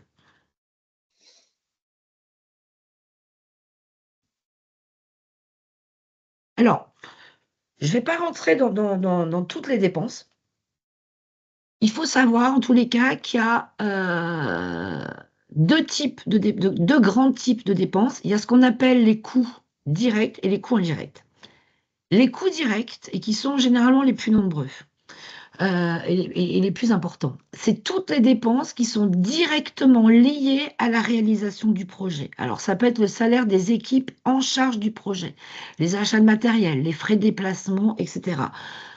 Petite note, les salaires et les frais de transport et de mission, la plupart du temps, font l'objet de rubriques à part. C'est-à-dire que c'est dans les coûts directs, mais on ne mélange pas les salaires et les frais de transport et de mission avec les autres frais. Et vous avez les coûts indirects qui sont les moins importants et qui doivent l'être. C'est tous les frais de fonctionnement de l'association, tels que le loyer, la téléphonie, le salaire du personnel. Alors, quand je dis salaire du personnel administratif, c'est à distinguer du salaire des équipes en charge du projet. C'est-à-dire que, par exemple, si vous avez un chef de projet, la part de son salaire qui va être prise sur le budget, enfin, qui va être imputée sur le budget, on va la mettre dans les coûts directs. En revanche, la part du salaire de la secrétaire comptable, ça, c'est dans les, pardon, c'est dans les coûts indirects ou les coûts de votre comptable. Si vous avez un comptable qui fait votre compta, vous allez pouvoir imputer une partie des honoraires du comptable, mais ça va être dans les frais indirects. Donc, la grande distinction dans les rubriques de dépenses, c'est ça. Alors, quelques petits conseils. Il faut toujours penser aux valorisations. Les dépenses valorisées, c'est des dépenses qui ne peuvent pas être justifiées par une facture acquittée. C'est-à-dire que ce n'est pas un prestataire que vous avez payé ou un billet d'avion que vous avez acheté, etc. C'est tout ce qui est les dons, les apports en nature, la mise à disposition d'un local, le bénévolat. Et ça, généralement sur le budget, vous avez une rubrique qui s'appelle valorisation. Et c'est par exemple une ligne budgétaire qui vous sert parfois à équilibrer les recettes et les dépenses, puisque c'est un montant que l'on retrouve à la fois dans la rubrique, dans la colonne, je vais y arriver, dans la colonne des dépenses et dans la colonne des recettes. En tous les cas, pensez à valoriser les apports en nature et les choses comme ça, et le bénévolat. Vous allez devoir ventiler les dépenses par poste. Ça ressemble un peu à un truc comme ce que je vous ai fait à côté là. Il faut que clairement dans le budget, on voit la répartition par catégorie, notamment le montant des RH, le montant du matériel, le montant de la logistique, le montant pour les frais administratifs. C'est des choses qui doivent apparaître. Si ce n'est pas prévu dans le modèle de votre bailleur, vous pouvez le noter dans le document de présentation du projet ou faire une petite rubrique commentaire en dessous. Vous avez souvent dans les tableaux de budget prévisionnel ce qu'on appelle, alors là j'ai mis prévision, c'est provision. Avant de vous l'envoyer, je corrigerai les fautes. La provision pour imprévu. Alors la provision pour imprévu, alors c'est pas sur tous les bailleurs ne l'acceptent pas, mais s'ils l'acceptent, ils le mentionnent dans leur matrice. C'est une marge de sécurité pour faire face aux dépenses imprévues. Il y a eu une catastrophe naturelle, il y a un confinement, il y a le Covid, vous aviez acheté des billets d'avion, ils ne sont pas remboursables, bah, du coup, il va falloir en racheter, donc ça va occasionner un surcoût, etc. Voilà, ça ne peut pas dépasser 5 à 10% du budget total. Généralement, on est même à beaucoup moins. Et c'est uniquement quand c'est autorisé par le bailleur ou le donateur. J'attire votre attention sur la transparence et les justificatifs, c'est-à-dire que chaque dépense d'un projet doit être justifiée et documentée. Facture, reçue, etc. Il faut tout garder, tout numéroter. Enfin, voilà, pour ceux qui ne le font pas encore, je pourrais vous donner une méthode assez simple pour le faire. Il faut tout garder, parce que si vous avez un contrôle pour chaque dépense effectuée dans le projet, le contrôleur, l'auditeur, il va vous demander le justificatif et c'est pas au moment de l'audit qu'il faut aller le chercher. Donc ça demande tout un travail en amont de classement, de rangement, voilà, etc. Je rappelle quand même que pour les projets de développement et de solidarité internationale, en règle générale, après on peut justifier, mais au moins 70 à 75% du budget doivent être affectés aux dépenses du projet localement. On voit parfois des projets qui sont menés par des ONG du Nord où il y a 40% du projet qui est affecté aux ressources humaines de l'association. L'argent du développement, des agences de développement, des agences de coopération, AFD, tout ce que vous voulez, l'Union européenne, et même les collectivités, voilà, les collectivités locales, c'est un peu différent. Il est quand même fait, cet argent, pour qu'il aille directement dans les projets de développement sur place, dans les pays, et non pas qu'il reste en France auprès des structures et des ONG de développement et de solidarité internationale. Donc faites attention à ça. Et si ce n'est pas le cas, il faut vraiment pouvoir le justifier. Vous voyez toujours là, hein? Oui. Alors, on monte un budget prévisionnel et ensuite un budget, ça se suit. On assure un suivi budgétaire. Le suivi budgétaire, il doit être rigoureux et il doit être régulier. Alors, c'est vous qui définissez, hein, ça dépend du projet et du montant du projet. Est-ce que c'est toutes les semaines? Est-ce que c'est tous les mois? Est-ce que c'est tous les trimestres? Ça dépend du montant et des dépenses.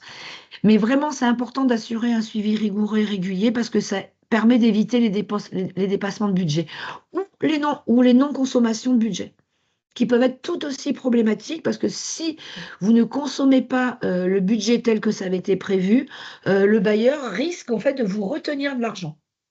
C'est-à-dire qu'au moment où vous avez fini le projet, ou alors si vous avez un reporting à faire en milieu de projet, si vous n'avez pas dépensé l'argent, il faudra justifier pourquoi vous n'avez pas dépensé ce qui vous a déjà été donné. Donc, bien assurer le suivi de vos dépenses et des recettes également, évidemment.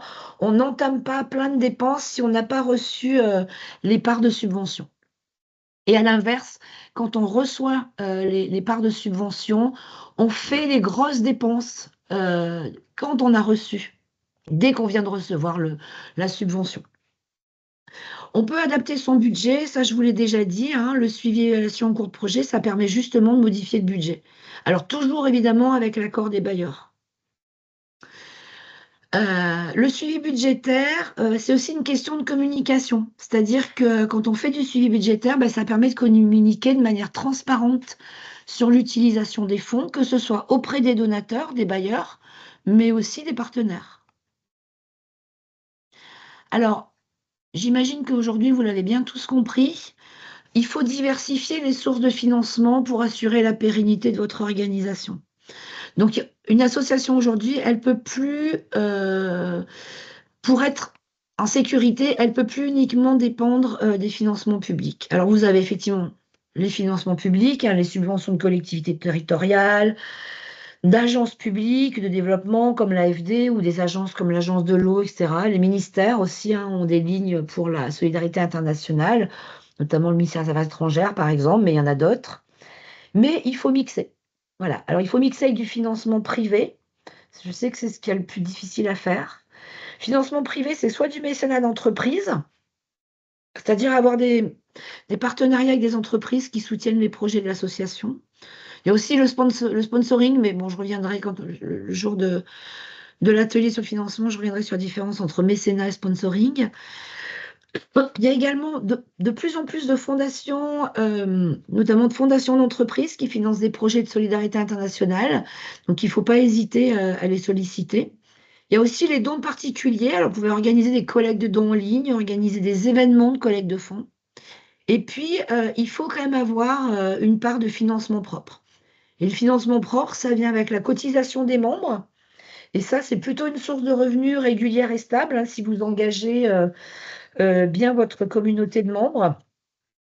Notamment en faisant des appels à cotisation avec possibilité de renouvellement automatique. Parce que comme ça, les gens, une fois qu'ils ont signé une fois, rarement ils arrêtent voilà, de verser leur cotisation si c'est un prélèvement automatique. Et vous avez aussi pensé à organiser, mais je sais qu'il y en a pas mal qui le font, des activités génératrices de revenus. Ça peut être des ventes de produits artisanaux, ça peut être de l'organisation d'événements, etc. Tout ça, on le verra dans le cadre de l'atelier sur le financement. Pour la recherche de financement, le conseil que j'ai à vous donner aujourd'hui, c'est de bien identifier les sources de financement qui sont adaptées à vos projets.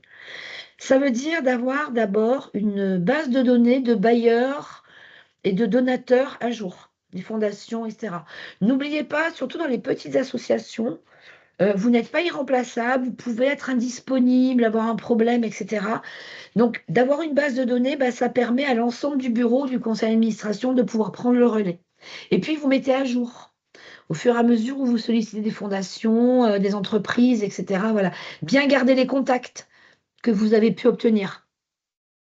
Abonnez-vous aux newsletters des fondations, etc., ou des associations comme Coopération Sud, évidemment Territoire Solidaire, parce que très régulièrement, comme ça, vous recevrez des infos sur les appels à projets, par exemple.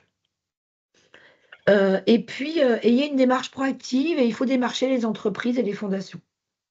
Moi, l'année dernière, il y avait une association, je crois que c'était l'année dernière, il y avait une association dans une petite ville ou un village, je ne sais plus, ils avaient sollicité une entreprise du village et qui a accepté de faire un financement, de donner un financement sur un projet.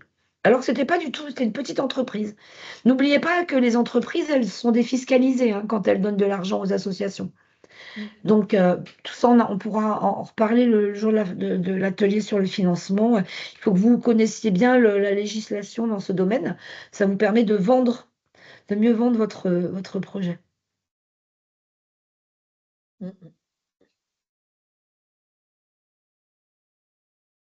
Je fais un pack par deux, sauf s'il y a vraiment des questions particulières sur le financement et sur le budget.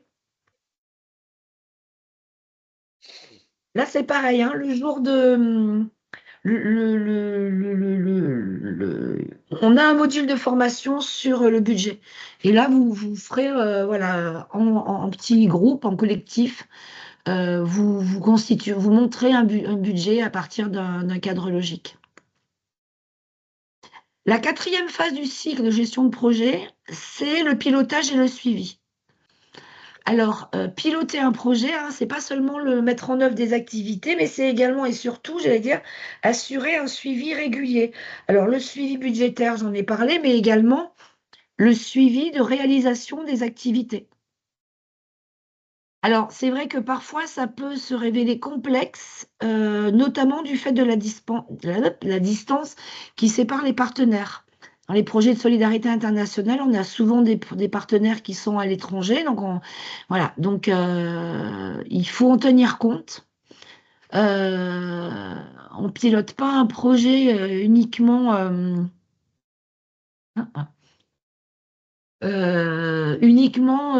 du côté de son association pour assurer le suivi. Vous avez besoin des remontées de terrain. Ne pas négliger les comités de pilotage, notamment. Alors, c'est pas la peine de les multiplier non plus, parce que ça peut occasionner des dépenses. Après, on peut faire des comités de pilotage en visio. On n'est pas obligé d'aller à l'autre bout de la planète pour tous se réunir. C'est bien de temps en temps de se voir une fois par an. Mais ne pas négliger les comités de pilotage. Moi, j'ai assisté à tellement de comités de pilotage où en fait, ils ne se disaient rien. Et qui étaient un peu des comités de pilotage pour la forme, alors que vraiment, ça doit être des occasions d'échanger véritablement sur l'avancement du projet, de dénouer en fait des difficultés, de trouver ensemble comment contourner des difficultés, des freins, etc. Voilà. Donc vraiment, moi, je milite activement pour des vrais comités de pilotage et qui ne sont pas uniquement des moments un peu où on invite les institutionnels et où on sort les petits fours. Alors, le suivi du projet, c'est d'abord vérifier que les actions menées sont conformes aux prévisions. Est-ce que les activités ont été menées? Est-ce qu'elles ont été de la manière qui avait été prévue? Est-ce que les coûts, c'est-à-dire est-ce qu'il y a bien eu le bon nombre de gens formés, etc. Est-ce que les coûts ont été respectés? Donc ça, c'est le suivi budgétaire. Donc ça se fait ensemble, le suivi des activités. Le pilotage du projet, c'est vraiment le suivi budgétaire et le suivi opérationnel, ce qu'on appelle le reporting. Et est-ce que le planning aussi est bien suivi? Est-ce que le chronogramme est bien suivi? Souvent, il y a des écarts, mais voilà. Mais on réajuste et on cherche à comprendre pourquoi il y a eu des écarts, des retards, etc. Souvent, c'est des retards dans le chronogramme. Alors, si on observe qu'il y a des écarts trop importants par rapport aux objectifs initiaux, il faut comprendre pourquoi. Pourquoi telle activité n'a pas été menée, pourquoi les formations qui prévoyaient 50 personnes, il n'y a eu que 10 personnes. La question, c'est pas de chercher les responsables, c'est de trouver des solutions pour réajuster le projet. Voilà, comprendre pourquoi ça n'a pas été possible. Alors, le pilotage d'un projet, c'est aussi important parce que ça permet d'améliorer sa connaissance du terrain. Parce que mieux on suit un projet, mieux on comprend les enjeux locaux, on identifie les réseaux d'acteurs et d'actrices, la place des femmes, voilà, tout ça. Donc c'est vraiment, très important. Le suivi, ça participe évidemment à la transparence de votre projet, hein. Ça permet de communiquer sur les réalisations, sur les perspectives, sur ce qui reste à faire, tout autant en interne d'ailleurs, hein, dans votre équipe qu'auprès de vos partenaires. Donc le comité de pilotage, ça sert aussi à ça, hein, à communiquer sur les réalisations et les perspectives. On fait un point. Et le suivi du projet, c'est évidemment essentiel à l'évaluation finale du projet, parce que si on suit un projet de manière régulière, on va réunir au fur et à mesure les éléments et les données sur l'état d'avancement, et qui ensuite vont être des éléments qui vont être nécessaires à l'évaluation du projet. Parce que là, c'est pareil, hein, c'est comme pour l'audit financier, le jour où on commande une évaluation, enfin commande quand on l'a fait en externe, mais même quand on l'a fait en interne, c'est pas à ce moment-là qu'il va falloir commencer à se dire, tiens, il faut qu'on cherche les comptes rendus des réunions, des comités de pilotage, la liste d'émargement des formations, etc. Non, voilà. Le suivi régulier, ça permet aussi de documenter le projet au fur et à mesure.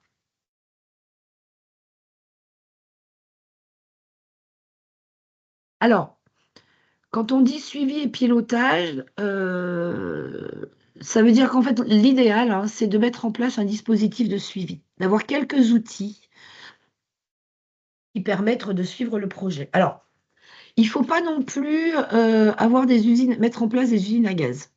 C'est-à-dire qu'il faut utiliser une méthodologie qui va être simple, qui va être adaptée à votre structure, à vous et à vos partenaires, et qui ne va pas être trop contraignante. Vous n'allez pas passer votre temps à faire du suivi et à faire du calcul de résultats et d'indicateurs.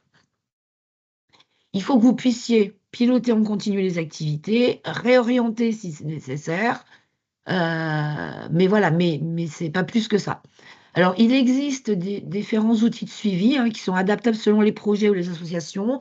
Après, il y a aussi des logiciels de gestion de projet, mais très honnêtement, si vous êtes dans une petite structure, c'est pas la peine d'investir dans des logiciels de gestion de projet qui finalement vont être très chronophages parce que ça va demander toujours plus d'informations et de participation des chefs de projet, enfin des équipes, etc. Donc, c'est à bien réfléchir. Un des éléments clés, hein, du dispositif de suivi, c'est justement ce qu'on appelle les indicateurs clés de performance, les ICP, mais qu'on appelle plus souvent sous l'acronyme anglais les KPI, les Key Performance Indicators. Alors, les KPI ou ICP, c'est en fait, il faut reprendre les indicateurs qui ont été définis dans le cadre logique pour suivre l'avancement du projet. C'est ça vos KPI. Donc, par exemple, ça va être le nombre de bénéficiaires atteints, le nombre de formations dispensées, le taux de satisfaction des participants, etc. C'est ça vos indicateurs clés de performance. Alors, les outils de collecte, quand on va mettre en place un dispositif de suivi, je vois plus l'heure, ouais, c'est bon. Alors déjà, il faut mettre en place des outils qui sont adaptés. Alors, les outils pour collecter les données, ça peut être des questionnaires, des entretiens, des observations de terrain, des rapports d'activité, des comptes rendus de réunion, les chronogrammes. Voilà, tout ce qui vous permet de recueillir les données de manière systématique. Et après, on peut faire des tableaux de suivi. Alors, il faut bien s'assurer que l'utilisation de tous les outils que vous mettez en place, il est maîtrisé par l'ensemble des équipes projet et que ça n'occasionne pas un surplus de travail énorme. C'est ce que je dis là aussi, hein, évitez les usines à gaz. Parce que si vous mettez en place un dispositif de suivi qui est trop contraignant et que vous ne formez pas vos équipes, finalement, votre dispositif de suivi va servir à rien parce que les choses, elles ne vont pas être faites ou elles vont être faites à moitié. Donc, il faut vraiment adapter au projet. qui est important, c'est de définir une fréquence de collecte régulière. C'est comme pour le suivi budgétaire. C'est selon la durée du projet, selon aussi le volume financier du projet. C'est à vous de définir ça. Mais là, c'est pareil. Quand je dis c'est à vous, il faut que ça soit défini au sein de l'équipe. Écoutez vos équipes, vos chefs de projet qui vont vous dire si c'est faisable ou pas. Pour analyser et interpréter les données, bah, le mieux, c'est de créer des tableaux de bord visuels, hein. Et là, c'est pareil, on n'est pas obligé d'avoir des super logiciels de gestion de projet. On peut faire des tableaux de bord visuels avec des outils qui sont relativement simples, comme Excel ou Canva, ou, voilà, qui sont facilement maîtrisables par vos équipes. Il faut impliquer les parties prenantes, c'est-à-dire associer autant que faire se peut les bénéficiaires, les partenaires locaux et tous les acteurs concernés. Parce que c'est important de recueillir leur point de vue. Et ça permet de renforcer l'appropriation des résultats. Et tout ça, c'est des choses qu'on abordera vraiment en détail dans le module de formation sur l'approche collaborative. Et il faut renforcer les capacités de vos équipes. Parce que là, c'est bien, voilà, il y a des gens là qui sont là avec nous ce soir. Il y a des gens qui vont suivre les formations, qui ont déjà suivi ailleurs, etc. Mais il faut vraiment prévoir la formation des équipes projets aux techniques de suivi et d'évaluation. Vos équipes, les équipes de vos partenaires. Parce que si les gens n'ont pas été formés, ils ne pourront pas mettre en place et utiliser un dispositif de suivi. Donc, vraiment, le renforcement des capacités des équipes, c'est extrêmement important et ça peut se faire vraiment, mais de façon relativement simple. On peut organiser des petits modules de formation. Voilà, on n'est pas obligé d'avoir des gens qui sont des pros de la gestion de projet. Voilà, vous n'êtes pas tous sur des projets de l'Union européenne, quoi.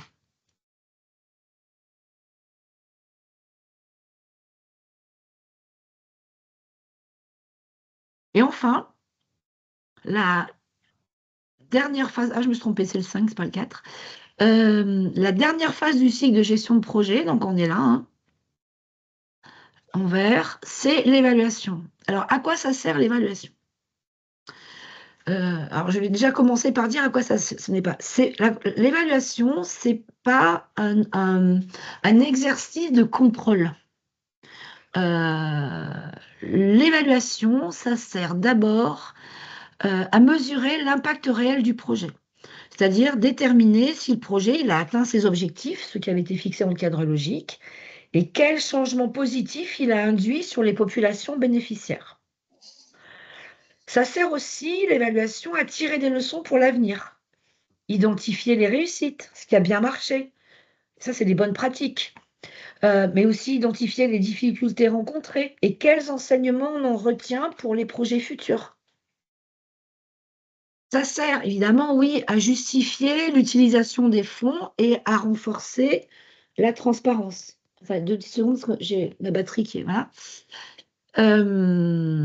Évidemment, on doit rendre compte de l'utilisation des ressources aux donateurs et aux partenaires. C'est aussi ça l'évaluation. L'évaluation, ça sert aussi à améliorer la crédibilité. C'est-à-dire qu'une évaluation rigoureuse et transparente, ça renforce la crédibilité de votre association auprès de ses partenaires et de toutes les parties prenantes. Ce qui veut dire que quand on évalue, on communique ensuite sur l'évaluation. On fait des petites fiches de synthétiques, de résultats, etc. Alors, quelques petits conseils pour l'évaluation. D'abord, il faut anticiper. Je l'ai un peu dit là avant, hein, sur le suivi. C'est que l'évaluation finale ou intermédiaire, elle doit être pensée dès le début du projet. Qu'est-ce qu'on va évaluer? Et aussi, parce qu'il faut aussi... alors ça, je dirai après. Voilà, elle doit être pensée dès le début du projet. Qu'est-ce qu'on va évaluer? Comment on va évaluer? Est-ce qu'on va le faire en interne? Est-ce qu'on va avoir recours à un évaluateur externe? Est-ce qu'on va faire des termes de référence, etc.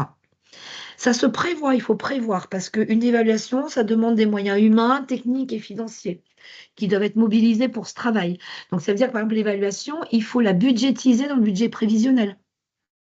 Parce qu'une évaluation, même faite en interne, ça coûte de l'argent. Il faut à minima une mission sur le terrain, voilà. Et puis même si c'est en interne, ça coûte des ressources humaines. L'évaluation, ça doit vraiment être pensé comme un processus participatif, c'est-à-dire qu'on implique toutes les parties prenantes du projet dans cette évaluation. C'est pas un contrôle, on n'est pas là pour vérifier ce qu'a fait un tel et un tel et que pourquoi un tel qui sait que pourquoi un tel il a mal fait telle chose. C'est pas ça le but d'une évaluation. Une évaluation, quand elle est bien faite, elle doit être extrêmement positive. C'est-à-dire que même, alors des fois c'est compliqué, je vous l'accorde, mais je vous le souhaite pas. Mais même quand il y a des choses qui n'ont pas marché, tout l'intérêt de l'évaluation, c'est de savoir pourquoi ça n'a pas marché. Et comment on pourra la prochaine fois, en fait, éviter les difficultés qu'on a rencontrées. Et ça, je vous l'ai dit, hein, impliquer tous les partenaires, tous les acteurs et actrices du projet dans le processus d'évaluation. Et pas uniquement les bénéficiaires, il suffit pas non plus de leur faire juste remplir des questionnaires, etc. C'est bien aussi d'avoir leur avis. Les bénéficiaires, ils sont pas là uniquement pour savoir combien de personnes ont bénéficié d'une formation, combien de personnes, je l'ai dit tout à l'heure, ont accès à l'eau potable, etc. C'est bien aussi de faire remonter leur point de vue sur ce qui a été fait, comment ça a été fait, parce que eux aussi, ils vont vous faire penser à des choses auxquelles vous n'avez pas pensé.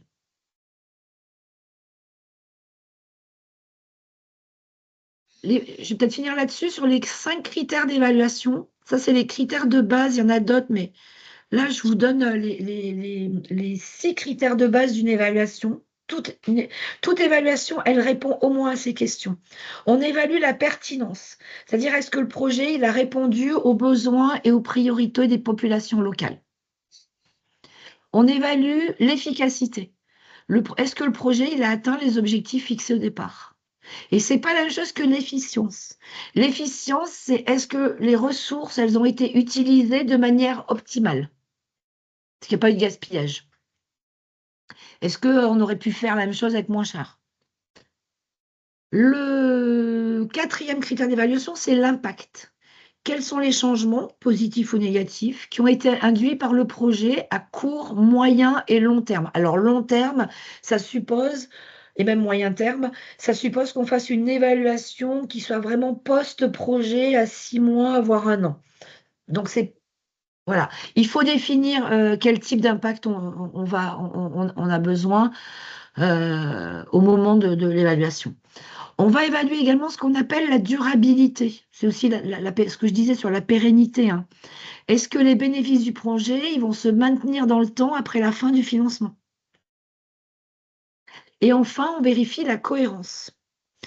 La cohérence, c'est est-ce que le projet, d'abord, il s'accorde avec les autres projets qui sont menés par votre association, mais aussi, est-ce que le projet, il s'accorde, il est complémentaire, soit de politiques publiques, soit de projets locaux menés par d'autres associations ou des organisations internationales qui ont été menés sur le même territoire ou auprès des mêmes populations. Donc ça, c'est vraiment les 6 critères d'évaluation. Si vous faites une évaluation, si vous faites des termes de référence, par exemple, pour trouver un expert en évaluation, il doit absolument, dans sa proposition et ensuite dans son évaluation, à minima, évaluer ces 6 critères. Mais aujourd'hui, on en rajoute d'autres, notamment sur le genre et sur l'impact environnemental. Alors enfin, les types d'évaluation. Alors là, c'est pareil, je vais faire court, il y a d'autres types, mais en gros, il y a 3 grands types d'évaluation. Il y a l'évaluation à mi-parcours, hein, j'en ai parlé, et elles ont un objectif différent. L'évaluation à mi-parcours, ça permet d'évaluer les progrès qui ont été réalisés à un moment donné du projet, et ça vous permet d'ajuster éventuellement la stratégie si besoin. Il y a l'évaluation finale qui mesure davantage l'efficacité et l'impact, c'est-à-dire l'impact global du projet à la fin de sa mise en œuvre et quelles leçons on en tire pour l'avenir et de futurs projets. Et il y a aussi ce qu'on appelle une évaluation d'impact. Et alors là, c'est ce que je vous disais tout à l'heure sur l'impact, hein. Là, l'évaluation d'impact, c'est vraiment on évalue les changements à long terme qui sont induits par un projet sur des populations bénéficiaires. Du coup, c'est des évaluations qui sont menées plus rarement. parce que c'est compliqué de les financer, en fait, pour des petites structures, puisque vous allez finir le projet, vous allez rendre l'état de vos dépenses au bailleur, il va vous verser l'argent qu'il vous doit encore, etc. Et le projet, pour vous, d'un point de vue budgétaire, il va être fini. Le problème, c'est qu'une évaluation d'impact, ça se fait 6 mois, 1 an, 2 ans, 3 ans après la fin du projet. Donc là, il faut pouvoir financer ce type d'évaluation. Mais ça peut se faire de temps en temps en prenant sur différents projets si vous intervenez régulièrement sur un même territoire, par exemple.